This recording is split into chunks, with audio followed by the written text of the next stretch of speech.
Hello and welcome to How to Login. In this video, I'm going to be teaching you how you can clear the cache in Line Messenger. So let's go ahead and start the video without wasting any more time. Open the Line Messenger app on your phone.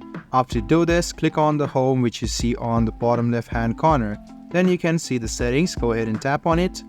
And you can find chat after you scroll all the way down. So you can see the chat option. Go ahead and tap on chats. Scroll a bit down. And you can see delete data. Go ahead and tap on delete data. Go ahead and tap on cache, which is over here. You can see some cache has been gathered. In order for you to clear it, just go ahead and select it and click clear, and you can click clear once again. And now you can see the cache memory has been cleared. There is another way. The second way is just go ahead and locate line, tap on it and go to its settings. After that, what you need to do is scroll a little bit down and find storage. After you find storage, you can see the clear cache option. Go ahead and tap on clear cache, and there you go.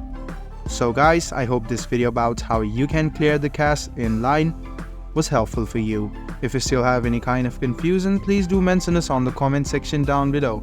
Like the video, subscribe to the channel and do hit the bell button for more. Hope to see you in the next video as well. Until then, goodbye, take care and make sure you enjoy.